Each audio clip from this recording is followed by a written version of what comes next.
Jason horror story part 2 देखने से पहले इसका पार्ट 1 जरूर देख लें, लिंक डिस्क्रिप्शन में है। दोस्तों, हमने पिछले पार्ट में देखा था जेसन सीढ़ी से ऊपर चढ़ रहा था और गुल्ली गुल्ली, शॉन और केविन चारों बहुत डरे हुए थे। इन्हें कुछ समझ नहीं आ रहा था कि अब इन्हें क्या करना चाहिए। तभी गुल्ली गुल्ली से कहता है, बुल्ली हमें बाबा को फोन मिलाना चाहिए। अगर बाबा यहाँ आ जाएं तभी हम बच सकते हैं, वरना तो जेसन हमें नहीं छोड़ेगा। और बुल्ली जल्दी से फोन निकालता है और बाबा को फोन मिलाने लगता है। यहाँ बाबा ध्यान लगा रहे थे।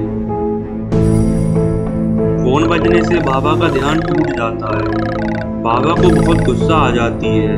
बाबा ये तक नहीं देखते हैं किसका फोन आ रहा है, बस फोन उठाते हैं और जमीन पर पटक देते हैं। फोन चकनाचूर हो जाता है।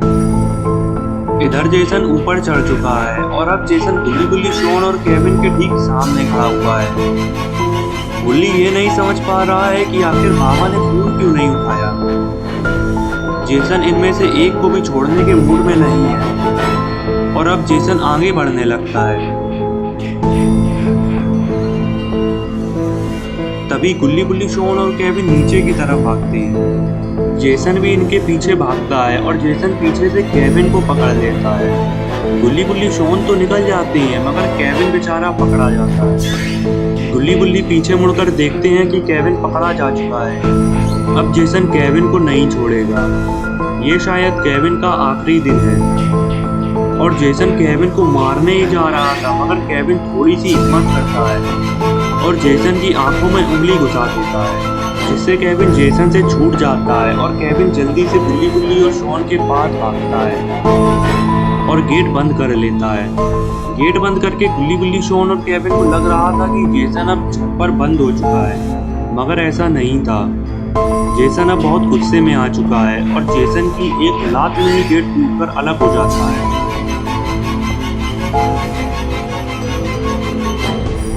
गुल्ली गुल्ली, शॉन और केविन ये देखकर बहुत घबरा जाते हैं और इधर उधर छुपने की जगह ढूंढने लगते हैं। केविन ने जेसन की आंखों में उंगलियां घुसा दी थी, इसलिए जेसन केविन को ही सबसे पहले मारेगा। जेसन केविन को कमरे में जाता हुआ देख लेता है। केविन बेड के नीचे छुप जाता है। केविन को लग रहा था कि जेसन नहीं जानता है कि वो इस कमरे में छुपा हुआ है, लेकिन जेसन केविन के पीछे पीछे इस कमरे में आ जाता है। जेसन केविन के पैर देख लेता है और समझ जाता है कि केविन बेड के नीचे छुपा हुआ है। पीछे बुल्ली छुपा हुआ था। वो देख रहा था कि जेसन ने केविन को देख लिया है और अब जेसन केविन को बिल्कुल नहीं छोड़ेगा।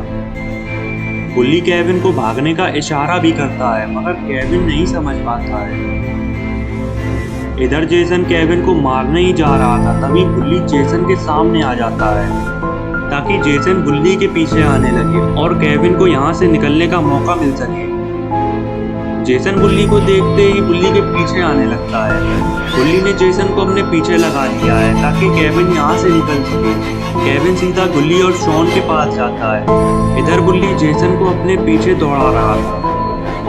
बुल्ली को थोड़ा तेज दौड़ना होगा क्योंकि अगर गलती से भी जेसन ने बुल्ली को पकड़ लिया तो बुल्ली को अपनी जान से हाथ धोना पड़ेगा। गुल्ली जल्दी से दौड़ता हुआ गुल्ली, शॉन और केविन के पास आ जाता है और गुल्ली गेट बंद कर लेता है। जेसन के लिए ये गेट तोड़ना भी कोई बड़ी बात नहीं थी। जेसन गेट तोड़ने ही जा रहा था कि अचानक कोई बाहर वाला गेट बजाने लगता है। शायद ये केविन का कोई दूसरा दोस्त है जिसे केविन ने गुल्ली गुल्ली और शॉन की तरह ही खूनी से बचने के लिए बुलाया है। लेकिन इसकी किस्मत इतनी खराब है जो ये इस समय आया जब जेसन घर के अंदर है। जेसन का सारा गुस्सा अब केविन के दोस्त पर ही निकलने वाला है। जेसन अब इसे बिल्कुल नहीं छोड़ेगा। जेसन गेट की आवाज सुनते ही गेट की तरफ जाने लगता है। केविन गुल्ली गुल्ली और शॉन से कहता है शायद कि उसका दोस्त है और हमें इसे जेसन से बचाना होगा। गुल्ली गुल्ली, शॉन और केविन पीछे की खिड़की से बाहर निकल जाती हैं। तो दोस्तों, गुल्ली गुल्ली, शॉन और केविन अब घर के बाहर तो निकल आए हैं, तो क्या अब ये जेसन से बचकर भाग पाएंगे या फिर केविन के दोस्त को बचाने के लिए यहीं फंस जाएंगे? और क्या अब गुल्ली गुल्ली को अकेले ही जेसन का सामना करना पड़ेगा क्योंकि बाबा ने तो फोन ही पटक दिया है? तो अब क्या होगा गुल्ली बुल्ली, शॉन और केविन का, ये हम जानेंगे अगली वीडियो में। तो अगली वीडियो देखने के लिए चैनल को सब्सक्राइब जरूर कर लेना और बेल आइकन को भी दबा देना ताकि वीडियो अपलोड होते ही नोटिफिकेशन मिल जाए।